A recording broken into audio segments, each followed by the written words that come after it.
the most guilt I think that you can experience perhaps is the sure knowledge that you're not even taking care of yourself, so that you're leaving that responsibility to other people, because that's pretty pathetic.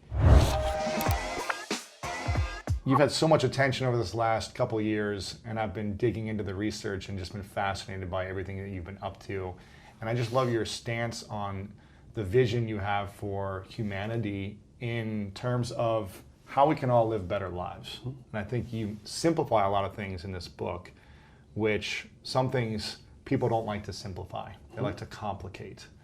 And I think that's what's gotten you a lot of attention, is that you try to really simplify a lot of these things. Well, I try to make everything concrete so that it's Right. actually implementable. Right. I mean, there's a lot of high-level abstractions in the book because it ranges up into the theological and the philosophical, but it's always grounded in what you can actually do in your life practically. You want to bridge that gap from the highest abstraction down to the lowest level of behavior so that it becomes implementable. And that's how philosophical concepts take on their meaning, right? Because they have to have some impact on the way you see the world and the way you act in the world.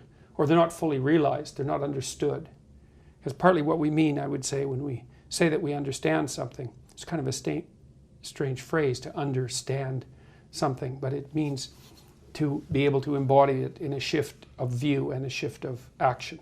And then you've got it, it's graspable, it's in your hand. Embody something in a shift of view? Well, they're the same thing, because your perceptions are very tightly linked to your actions, because of course when you're acting, you're aiming at something.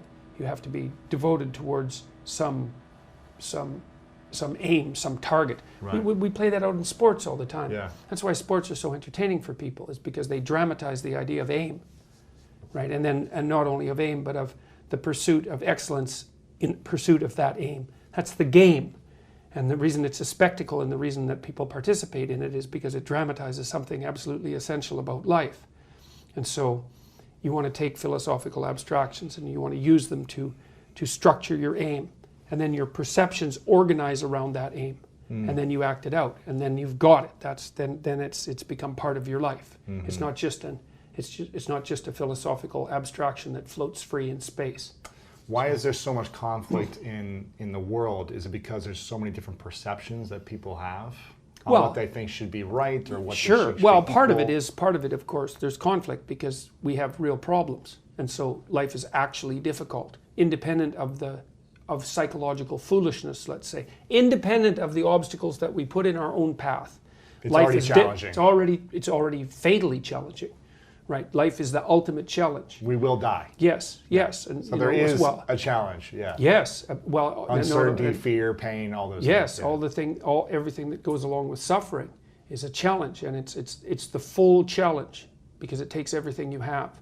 And so part of the reason we disagree is because there are complex problems to solve, and then we also disagree because we're willfully blind and because we're more ignorant than we should be, and we're not everything we should be, and we tilt towards malevolence from time to time, and we betray each other and ourselves, and so we take a bad lot in many ways and make it worse. Now, not always, obviously, and we don't have to, but that's sort of the baseline that we're working against. I think people are most disappointed in life when they're disappointed in themselves. You know, they see that they've made things worse than they had to be, even though the baseline can be pretty brutal. So, yeah, and so the book and all my lectures, I suppose, are put forward in an attempt to take the high-level philosophical abstractions and to make them into something that's actionable. And to take the next best action in your life to improve your life, so we don't have to suffer as much. Well, and hopefully also so that people around you don't have to either. So one of the things I've been talking to my audiences about is the relationship between responsibility and meaning, which is, what would you say? It's a constant refrain in the book. It's one of its underlying messages, let's say, or themes is a better way of thinking about it. You know, if you start with the presumption that there's a baseline of suffering in life and that can be exaggerated as a consequence of human failing, as a consequence of malevolence and betrayal and self-betrayal and deceit and all those things that we do to each other and ourselves that we know that aren't good, that amplifies the suffering. That's sort of the baseline against which you have to work. And it's contemplation of that often that makes people hopeless and depressed and anxious and overwhelmed and all of that, and they have the reasons.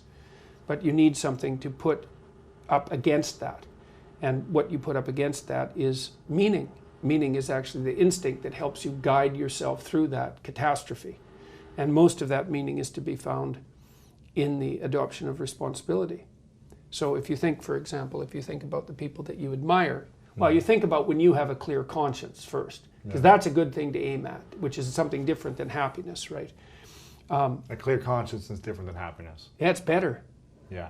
That's you're not better. Like guilting yourself. You're not feeling bad about yourself. That's right. You feel that you've justified your existence, right? And so you're not waking up at 3 in the morning in a cold sweat thinking about all the terrible things that you've involved yourself in. What you said to someone that you shouldn't have said, or how you acted, or lied, or what or opportunity you lost, or the things that you've let go that you should have capitalized on, and all of that.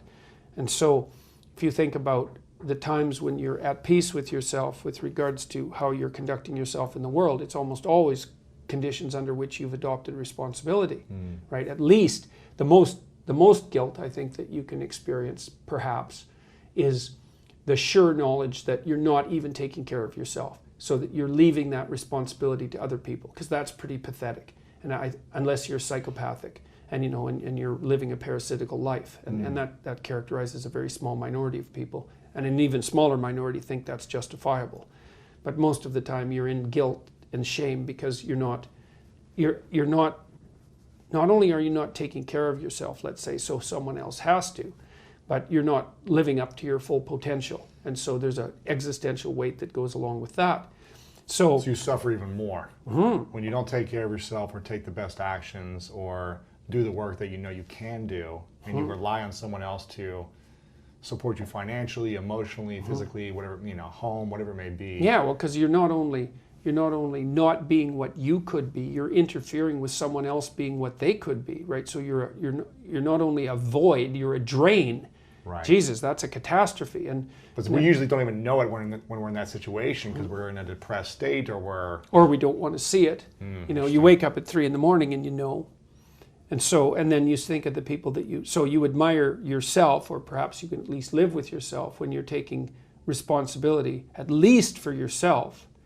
And so that settles your conscience. But then if you look at the people that you spontaneously admire, and so the act of spontaneously admiring someone is the manifestation of the instinct for meaning, right? And this is partly why people are so enamored of sports figures, because the sports figures are playing out the drama of attaining the goal, of attaining a certain kind of, let's say, psychological and physical perfection in pursuit of the goal. That's the drama.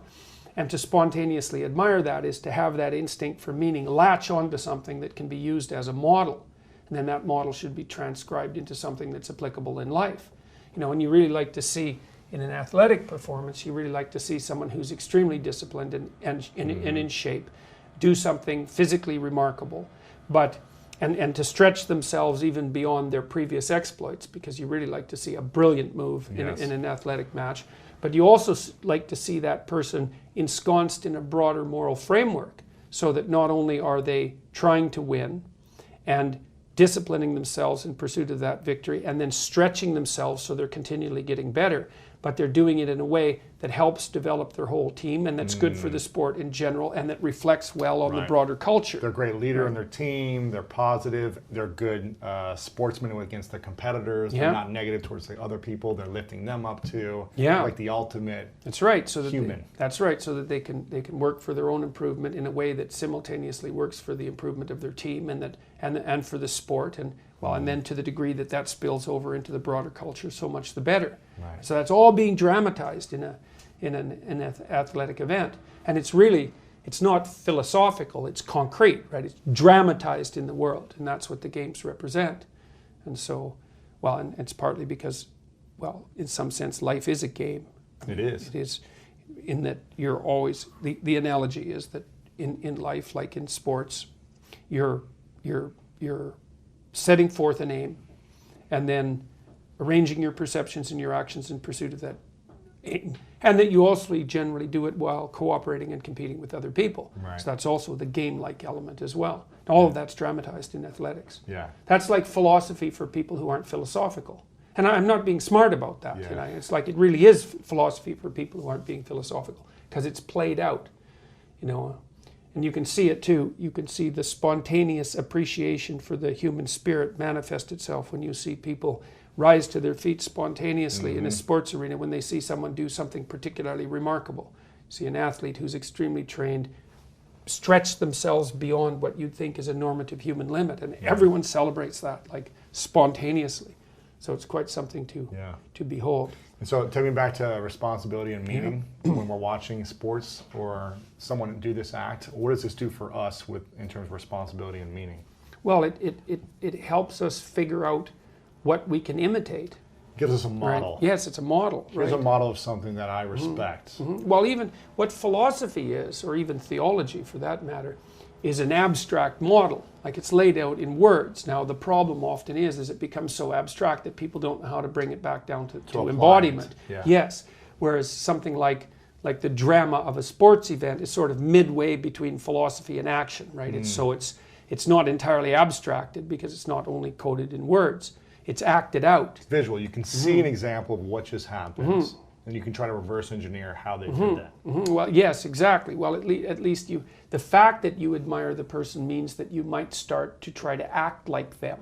Now, it's not easy, and maybe that would mean that you start to discipline yourself with regards to a particular sport. But it might also be that you start to mimic or are at least affected in some way by their sportsman-like behavior, right? Which is the ground of a certain kind of ethic, because if you can play well with others, which is sort of the hallmark of a good sport, then that actually means that you're a reasonably sophisticated and civilized person. It's really important to learn to play well with others. There isn't, that's the ground of ethics. And if you can do it there in that setting, then hopefully you could translate it into life setting. Well, right, that's exactly right. That's the goal. That's what you hope for. Right. Yeah, that's the goal of this. So if the goal of the game is to put the ball into the net, then the goal of having games is to produce people who can take proper aim no matter where they are, right? That's exactly what we're trying to do with athletics. If you want to learn more about how to master your mind, check out this next video right here.